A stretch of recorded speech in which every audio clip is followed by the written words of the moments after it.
The Book of Mormon, Alma Chapter 53. The Lamanite prisoners are used to fortify the city Bountiful.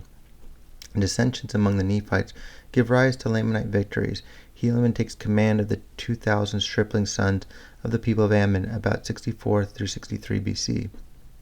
And it came to pass that they did set guards over the prisoners of the Lamanites, and did compel them to go forth and bury their dead, yea, and also the dead of the Nephites who were slain. And Moroni placed men over them to guard them while they should perform their labors. And Moroni went to the city of Mulek with Lehi, and took command of the city, and gave it unto Lehi. And now behold, this Lehi was a man who had been with Moroni in the more part of all his battles, and he was a man like unto Moroni. And they rejoiced in each other's safety.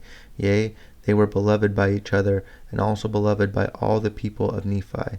And it came to pass that after the Lamanites had finished burying their dead, and also the dead of the Nephites, they were marched back into the land Bountiful. And Teancum, by the orders of Moroni, caused that they should commence laboring in digging a ditch round about the land, or the city Bountiful. And he caused that they should build a breastwork of timbers upon the inner bank of the ditch, and they cast up dirt out of the ditch against the breastwork of timbers. And thus they did cause the Lamanites to labor until they had encircled the city of Bountiful round about with a strong wall of timbers and earth to an exceeding height. And this city became an exceeding stronghold ever after. And in this city they did guard the prisoners of the Lamanites, yea, even within a wall which they had caused them to build with their own hands. Now Moroni was compelled to cause the Lamanites to labor, because it was easy to guard them while at their labor, and he desired all his forces when he should make an attack upon the Lamanites. And it came to pass that Moroni had thus gained a victory over one of the greatest of the armies of the Lamanites, and had obtained possession of the city of Mulek, which was one of the strongest holds of the Lamanites in the land of Nephi. And thus he had also built a stronghold to retain his prisoners.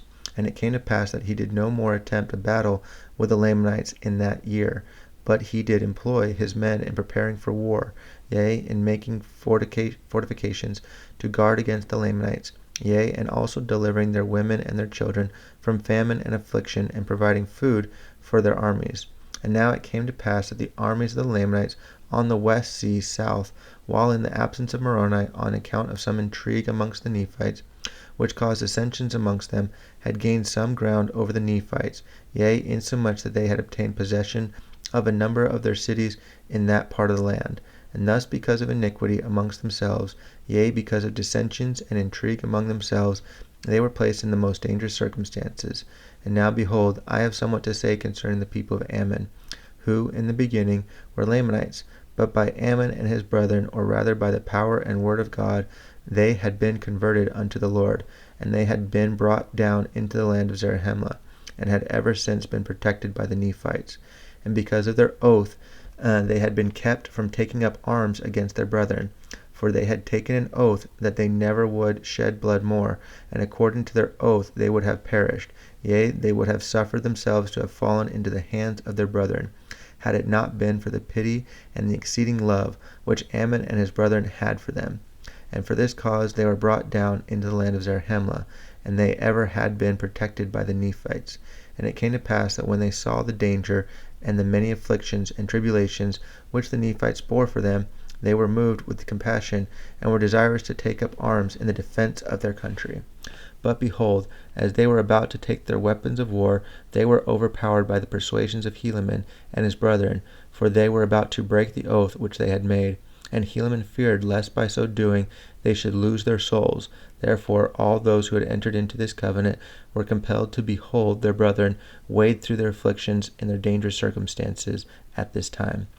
But behold, it came to pass that they had many sons who had not entered into a covenant, that they would not take their weapons of war to defend themselves against their enemies. Therefore they did assemble themselves together at this time, as many as were able to take up arms, and they called themselves Nephites. And they entered into a covenant to fight for the liberty of the Nephites, yea, to protect the land unto the laying down of their lives. Yea, even they covenanted that they never would give up their liberty, but they would fight in all cases to protect the Nephites and themselves from bondage. Now behold, there were 2,000 of those young men who entered into this covenant, and took their weapons of war to defend their country. And now behold, as they never had hitherto been a disadvantage to the Nephites, they became now at this period of time also a great support, for they took their weapons of war, and they would that Helaman should be their leader. And they were all young men, and they were exceedingly valiant for courage, and also for strength and activity. But behold, this was not all. They were men who were true at all times in whatsoever thing they were entrusted. Yea, they were men of truth and soberness, for they had been taught to keep the commandments of God, and to walk uprightly before him. And now it came to pass that Helaman did march at the head of his 2,000 stripling soldiers to the support of the people in the borders of the land on the south by the west sea. And thus ended the 28th year of the reign of the judges over the people of Nephi.